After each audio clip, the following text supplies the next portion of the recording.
La lettre à Diognète ou l'épître à Diognète est une lettre qui existe en un seul exemplaire datant des premiers chrétiens qui a été longuement étudiée. Je vous encourage à la trouver sur Internet en totalité et à la lire en totalité. Si vous ne la trouvez pas en français, cherchez en latin ou en anglais, en espagnol. Et je vous encourage à lire les commentaires.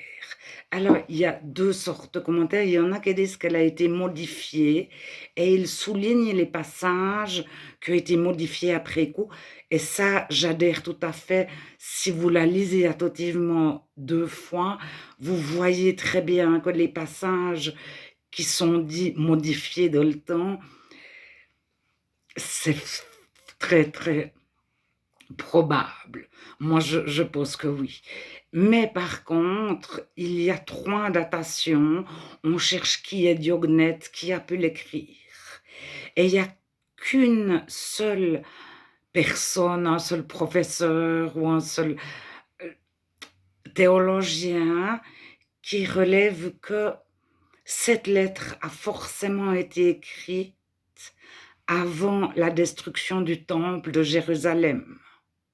Parce que celui qui l'a écrit s'adresse à des personnes qui vivent du temps du temple de Jérusalem. Donc avant les années 70, avant les années 70. Et c'est pas possible autrement.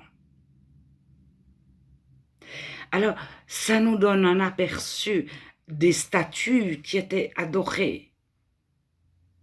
Et même si elles sont en or, s'il y a 5 personnes qui les gardent, qu'elles sont précieuses, ça reste des statues.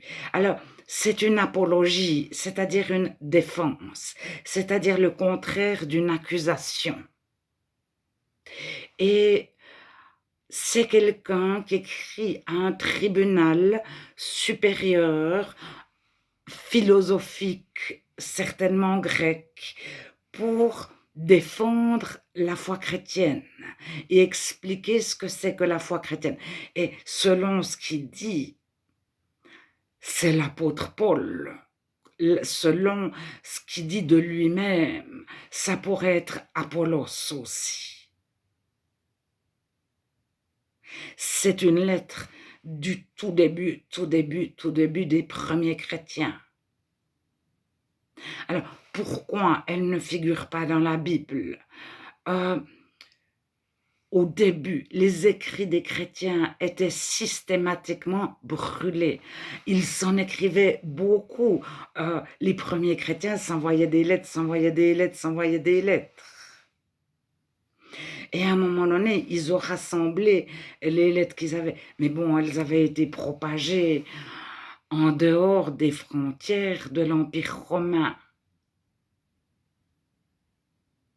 Les évangiles, etc. C'était connu l'histoire de Jésus, Paul dit sur la terre entière. Alors, beaucoup étaient venus adorer à Pâques, à Jérusalem, de très loin. Et ils sont arrivés en tant que juifs et ils sont repartis en tant que chrétiens. Et eux ont propagé l'évangile. Ça se voit dans le livre des Actes.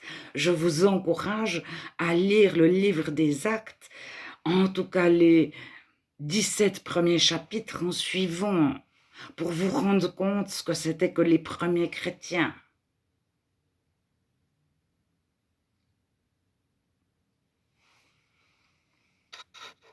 Et bien sûr, lisez la lettre à Diognète.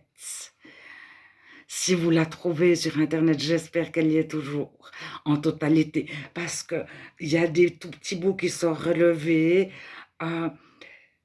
La personne qui a relevé le petit bout, elle a pris dans une longue lettre le petit bout qui correspondait à ce qu'elle voulait dire. La lire d'un bout à l'autre, c'est très, très différent.